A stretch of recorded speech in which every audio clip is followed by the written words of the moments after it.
Welcome back to Book Bite Insights, where big ideas meet bite-sized brilliance. What if crises weren't just tragedies, but opportunities for profit? In the Shock Doctrine, Naomi Klein uncovers how governments and corporations exploit disasters to push through radical, free market policies. From war zones to hurricane-struck cities, she reveals a chilling pattern. When people are in shock, democracy is sidelined and privatization takes over. This isn't recovery, it's a business model. Bold, urgent, and eye-opening, this book challenges everything we think we know about economics and power. Let's dive in. Key point 1. Disaster capitalism. Imagine this. The world has just been shaken by a war, a hurricane, a terrorist attack. While ordinary people scramble to survive, to find safety, to rebuild, a different kind of response is quietly underway behind closed doors. Economists, corporate executives, and government insiders are plotting, not rescue, but opportunity. Naomi Klein calls this disaster capitalism, the systematic exploitation of crisis for economic gain. In the Shock Doctrine, Klein reveals a chilling pattern. When societies are most vulnerable, that's when radical free market reforms are forced upon them. Public assets are sold for pennies, protections are stripped away, and democracy, it's conveniently suspended just for now. But now never ends. These disasters, whether natural or man-made, become a gateway for privatization, deregulation, and austerity. And the winners are always the same: multinational corporations, Wall Street, and the ideological architects of neoliberalism. Key point 2, shock therapy. It sounds clinical, medical, even therapeutic. But in economics, it's anything but healing. It's a weapon, a scorched earth policy designed to disorient, confuse, and disarm entire populations. Inspired by Milton Friedman and the Chicago School of Economics, shock therapy was first unleashed in South America in the 1970s and 1980s. Chile, Argentina, Bolivia. Countries in turmoil, their democracies undermined, their economies devastated. And just when the people were reeling, the cure was prescribed: slashing public spending, selling off state industries, removing price controls, and opening markets to foreign dominance, all at once. It's not a gradual adjustment. It's a deliberate overload. People can't organize. They can't protest. They're too busy surviving the chaos. Klein shows how these policies, disguised as reforms, crushed working-class protections and widened inequality. The economy may have grown on paper, but people grew poorer, more desperate, more silenced. Key point 3. Torture doctrine. What happens when pain is used to remake not just bodies, but societies? Naomi Klein draws a disturbing parallel between psychological torture and neoliberal reform. In both, the goal is the same: wipe the slate clean and rebuild in someone else's image. She takes us into chilling territory. CIA-backed experiments in psychological torture in the 1950s and 1960s, where the idea was to de-pattern the human mind using electric shocks, sensory deprivation, and trauma. The result? People who forgot who they were, empty vessels ready to be reshaped. Now imagine doing that to an entire nation. This is the metaphor of the shock doctrine. Economic policies are imposed like torture. First, break the spirit through war, disaster, or political upheaval. Then in the confusion, remake the society, strip it of its public goods, its unions, its protections. Key point 4. Corporate rule. Once upon a time, corporations served the public. At least that was the idea. But in the world Naomi Klein reveals, corporations don't serve the state, they become the state. Post 9/11, we saw the dawn of a new era.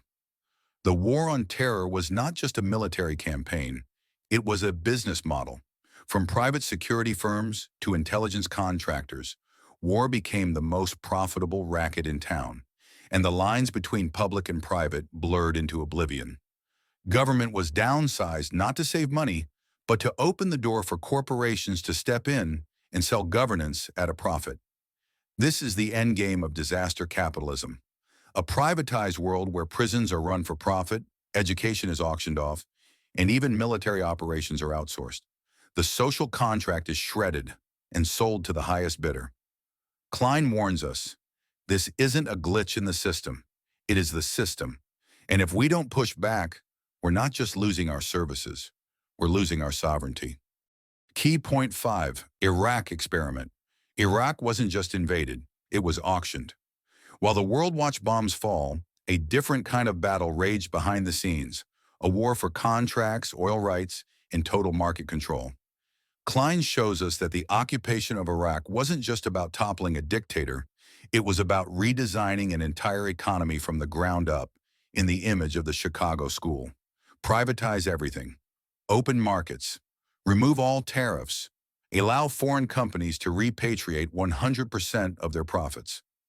Within weeks, Iraq's economy was no longer Iraqi. The streets were consumed by violence. But that didn't matter, because the money was flowing. Contracts worth billions went to well-connected firms, often without oversight, often without delivering results. This wasn't reconstruction, it was extraction. And the message was clear. In disaster capitalism, war is not the failure of policy. It's the ideal environment for imposing a radical economic agenda. Iraq was a case study in how to turn crisis into cash. And the people? They were collateral. Key point 6. Welfare collapse. Crisis doesn't just hit war zones. Sometimes it hits home. And when it does, the tools of disaster capitalism are repurposed to dismantle the very systems built to protect us. In the aftermath of Hurricane Katrina, New Orleans lay in ruins, its schools destroyed, its public housing flooded, its people scattered.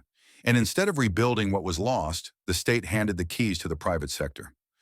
Public schools were replaced almost overnight with charter schools run by private firms. Public housing was bulldozed and sold off to developers. The shock was used not to heal, but to reshape. This is the pattern Klein exposes. Use crisis to undermine public institutions, discredit government, and elevate private interests. Under the guise of efficiency and innovation, the safety net is torn apart and rebuilt as a profit machine. Key point 7, rising resistance. But here's the truth that disaster capitalism fears the most. People fight back. In every country Klein explores, from Argentina to Bolivia to Lebanon, there's a common thread. When people come together, when they remember their power, when they rebuild not for profit but for justice, the shock doctrine begins to crack. In Latin America, massive protests against water privatization forced governments to reverse course. In South Africa, social movements demanded electricity and housing for the poor. These aren't isolated events. They're signs of a deeper truth. Solidarity is stronger than shock. Klein reminds us that the human spirit is stubborn, that public ownership, mutual aid, and community-driven governance aren't outdated. They're dangerous to elites precisely because they work. The answer to disaster capitalism isn't despair.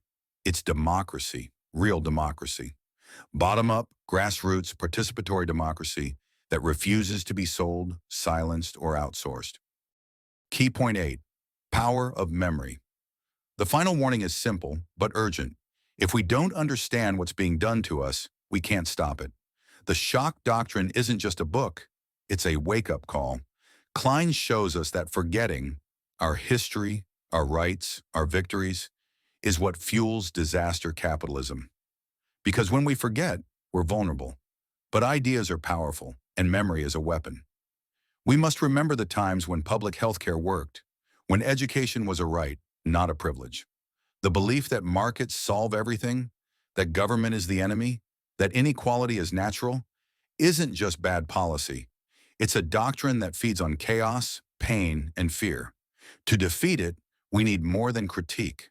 We need courage. We need bold visions of justice. We need policies rooted in compassion, in solidarity, in democracy. Thanks for watching. If the shock doctrine sparked your curiosity, we recommend 1984 by George Orwell for a powerful look at control through fear, and Capital by Karl Marx to explore the roots of the economic systems Klein critiques. If you enjoyed this summary, like, comment, and subscribe for more bold ideas and bite-sized videos. Until next time, keep reading, keep questioning.